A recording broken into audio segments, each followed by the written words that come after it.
বিকেলে আসানসোলের বুধা ময়দান থেকে এসআইআরের প্রতিবাদে রাজ্যের আইন ও শ্রমমন্ত্রীর উদ্যোগে এক বিশাল পদযাত্রা বের করা হয় এবং সিটি বাস স্ট্যান্ডের কাছে পদযাত্রাটি শেষ হয়।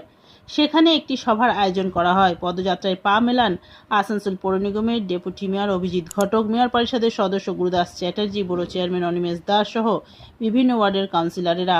মন্ত্রী মলয় ঘটক জানান, বিজেপি সরকার এসআইআরের নামে বৈধ ভোটারদের নাম জোর করে বাদ দিয়েছে। এর প্রতিফলন নির্বাচনে পড়বে। গতবার ৭৭টা আসন পেলেও এইবার ৩০টার বেশি আসন পারবে না। পরিবর্তন যাত্রার প্রাক্তন মুখ্যমন্ত্রী, কেন্দ্রীয় মন্ত্রী এবং বিজেপির বড় নেতাদের উপস্থিতিতেও ৫০ জনের বেশি সমর্থক জোগাড় করতে পারেনি।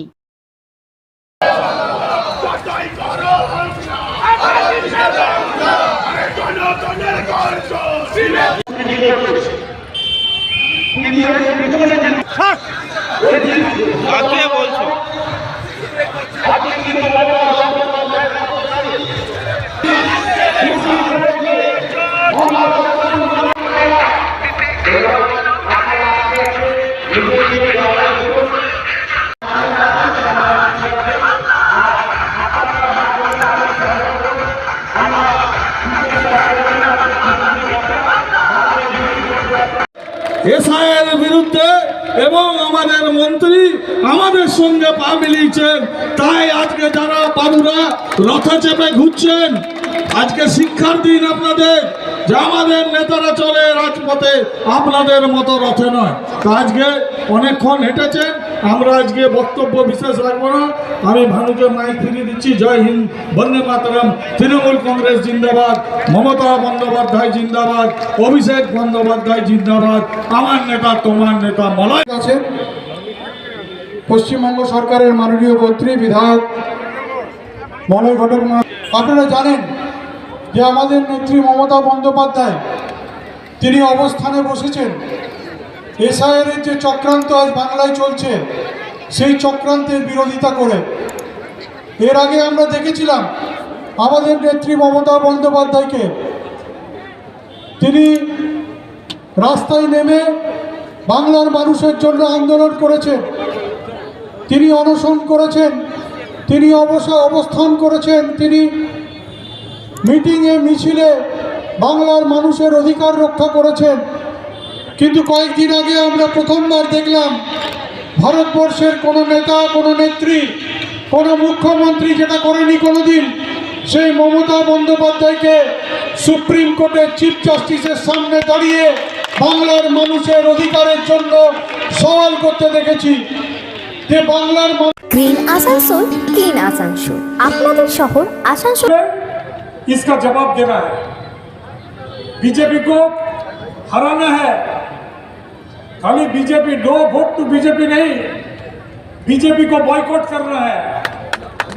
बीजेपी को कहीं भी जाएगा तो आप लोग मत जाइए, वो अकेला घूम के चला जाएगा।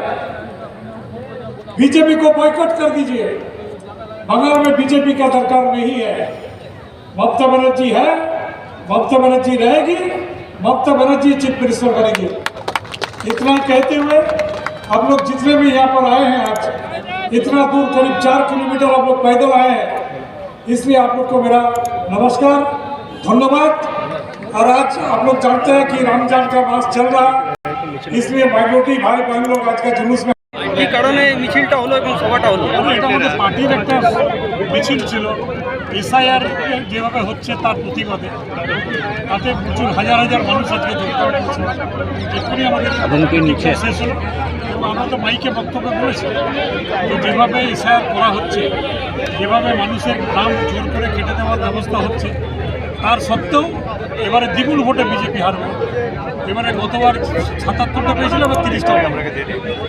আসানসোলে দেখা যাচ্ছে বিজেপি পরিবর্তন যাত্রা, রথযাত্রা বার করেছে। দেখলাম 10 জন লোক, 8জন 10জন লোক যদি পরিবর্তন করতে পারে। ওই পরিবর্তন যাত্রা, বিজেপি পরিবর্তন যাত্রায় কার্যত সেখানে দেখা যাচ্ছে কি অরিজিৎ সিং নিজেই লাঠি চালাচ্ছে। আমি কি বললাম, অজিত রায়, 8জন 10জন লোক কালকের পরিবর্তন যাত্রায় ছিল, আমি দেখেছি। তাদেরকেও আমি খোঁজ নিয়ে দেখলাম পয়সা দিবে এসে। এবং পরিবর্তন যাত্রার পরে যে সভা বিজেপির পক্ষ থেকে হলো সেখানে প্রাক্তন কেন্দ্রীয় মন্ত্রী বক্তব্য রাখলেন এবং ঝাড়খণ্ডের প্রাক্তন মুখ্যমন্ত্রীও বক্তব্য রেখেছেন, কিন্তু সমস্ত সিট ফাঁকা ছিল। 50টা লোক ছিল। আপনি দেখুন সিটগুলো, প্রাক্তন কেন্দ্রীয় মন্ত্রী ছিল, প্রাক্তন চিফ মিনিস্টার ছিল, বিজেপির সমস্ত নেতারা ছিল, সমস্ত জায়গা থেকে লোক আনার ব্যবস্থা ছিল, কোনো লোক আছে হিন্দি ভাষা হিন্দি